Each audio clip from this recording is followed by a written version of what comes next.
그렇다면 도대체 실제하는 건 무엇일까? 우리는 태생적 특성에 의해 정보를 입자가 만들어낸 가상의 것으로 본다. 하지만 양자역학은 그 반대의 경우를 생각하게 만든다. 정보가 진짜이고 입자가 편리를 위해 가상으로 만들어낸 것이라는 사실을 확인시켜준다. 양자역학의 결론은 모든 것이 파동으로 존재한다는 것이다. 입자와 파동의 이중성은 관측 결과로 인해 깨진 지 오래이다. 입자는 파동을 3차원 방식으로 치환한 가상적 개념이다.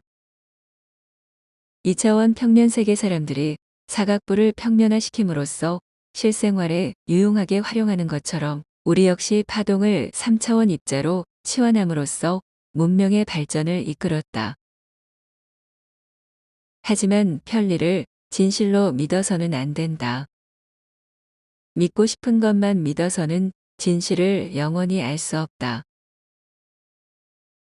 1923년 노벨상을 수상한 밀리컨의 경우처럼 자신의 믿음을 위해 반대되는 실험 결과를 모조리 삭제하고 있지는 않은지 반문할 필요가 있다. 양자역학에서 봤을 때 파동의 증거는 충분히 나왔지만 입자의 증거는 없다. 실험을 통해 증명했다는 입자는 모두가 입자성을 말한다. 입자와 입자성은 비슷한 듯 보이지만 전혀 다른 개념이다. 입자는 물질이지만 입자성은 여전히 그 정체가 모호한 정보의 일종이기 때문이다. 우리가 입자라고 분명히 말할 수 있는 것들은 실험실 밖에서만 존재한다. 우리의 관찰을 통해 그것이 3차원 정보와 맞닿을 때 비로소 입자라는 형태로 그 모습을 드러내게 된다. 입자. 이것은 두 개의 밑변과 한 개의 높이에 길들여진 우리에게 맞춰진 인식 대상이다. 존재하는 모든 것은 슈레딩거의 고양이처럼 상태가 중첩되어 있다. 이것이 곧 파동이다. 파동은 항상 가능성이 열려 있는 상태로 존재하는데 이것을 관측에 의해 3차원과 접하게 되면 입자성을 띠게 된다. 고양이의 생과 사가 결정되는 것이다.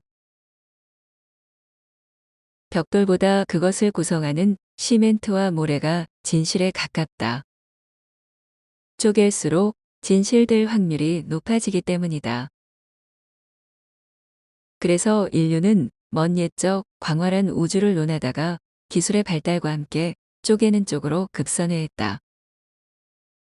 그 결과 오늘날 양자역학, 입자물리학, 핵물리학, 응집물질물리학, 분자생물학 등이 크게 맹위를 떨치게 되었다. 이런 노력을 거쳐 얻게 된 보배 가운데 하나가 바로 파동이 입자에 우선한다는 사실이다. 파동은 입자의 메인 우리 3차원의 한계를 넘어 고차원을 이해할 수 있게 해주는 소중한 안내자이다. 그렇다면 물질의 속성인 파동을 어떻게 해야 잘 이해할 수 있을까? 파동이 관측에 등장하면서 가장 문제가 된 것이 매질이다. 이것은 마치 바늘과 실의 관계처럼 떨어질 수 없는 것으로 생각됐는데 바로 이 문제부터 바로 알아야 한다. 우리는 여기서 또 한 번의 큰 오류에 빠지게 된다. 매질을 찾는 것은 존재하는 모든 것이 입자로 되어 있다는 믿음 때문이다. 입자를 포기하면 매질은 필요가 없다. 물이나 공기와 같은 매질은 입자가 파동을 이룰 때만 필요한 대상이다. 그렇다면 매질도 없이 홀로 파동치는 현상을 어떻게 이해할 수 있을까? 이건 마치 황무지에 돌을 던졌더니 갑자기 물보라가 일어나는 것과 같지 않은가? 정보란 결정이 유보되어 여러 가능성을 고루 함축하고 있는 상태이다. 그렇기에 언제나 상태 중첩으로 있고 그것이 움직이면 파동을 이루게 된다. 정보의 특성이 매질을 필요로 하지 않는 것이다. 평면세계 생물들이 사각부를 이해하기 위해서는 높이라는 발상의 전환을 가져와야 한다. 그것 없이는 영원히 사각부를 이해할 수 없다. 마찬가지로 우리 역시 그들과 같은 획기적인 사고의 도약을 이루어야 한다. 그것은 참된 존재는 어떤 입자나 물질로 이루어진 게 아니라 정보로 되어 있다는 매우 단순한 사실 하나를 이해하는 데에 있다. 정보가 우주를 구성하는 참된 진료라는 사실, 이것을 바로 인지하는 것은 2차원 평면 세계의 생물들이 높이를 받아들이는 것과 같다. 하지만 그러려면 입자를 포기해야 하는데 그건 아무리 생각해봐도 어려운 일이다. 거의 대부분의 과학자들은 어떻게 하든 입자로서 미시 세계의 문제를 해결하려 한다. 앞서 잠깐 언급했던 양자 장론이나 촉근 이론도 그렇고 요즘 상당히 부각하고 있는 루프 양자 중력 이론도 그렇다. 특히 루프 양자 중력 이론은 입자에 대한 중독이 얼마나 심각한지를 여실히 보여준다. 그 핵심만 간단히 설명하면 원자핵보다 수천억 배나 작은 공간 양자들이 고리로 연결되어 공간을 가득 메우고 있다는 가설이다. 이로써 일반 상대성 이론과 양자역학을 통합하려 함인데 입자에 대한 불변의 집념을 엿볼 수 있게 해준다. 정보를 진료로 삼게 되면 철학의 첫째 화두인 제2 원인의 문제가 풀린다. 정보는 유도 아니고 무도 아닌 비유비무한 통합적 개념이다. 그렇기에 자존의 문제가 저절로 풀린다. 유인 물질에서 제1원인을 찾을 수 없는 것과 크게 대비된다. 또한 공간의 유한과 무한의 문제 자체도 사라지고 이해 영역을 벗어났던 실존과 차원에 대한 논의 역시 원활히 진행할 수 있다.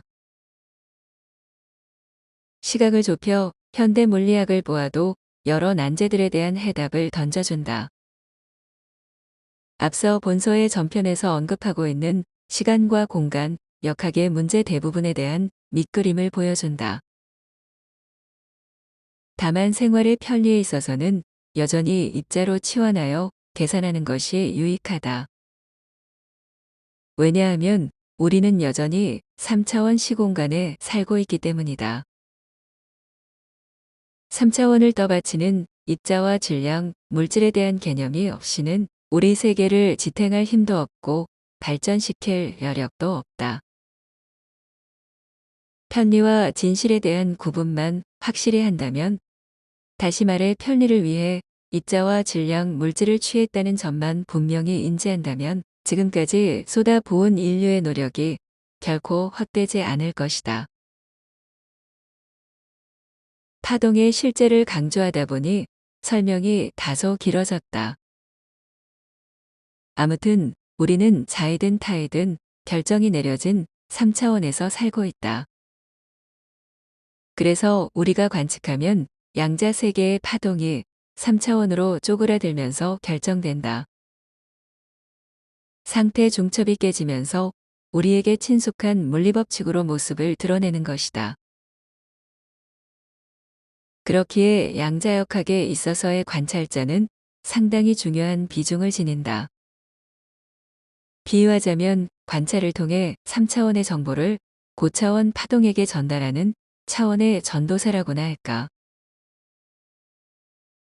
그런데 재미난 사실은 우리의 관찰이 특정한 실험실 내에서만 국한되지 않는다는 사실이다. 놀랍게도 나의 관찰에 온 우주가 반응한다. 내가 안드로메다에 가서 관측을 해도 양자의 세계는 그 관측을 의식하여 반응한다. 초라하고 보잘것없어 보였던 나에게 온 우주가 단 한 차례의 예외도 없이 놀라운 호응을 보내는 것이다. 내가 도대체 누구이길래 온 우주가 나의 시선을 의식하는 것일까?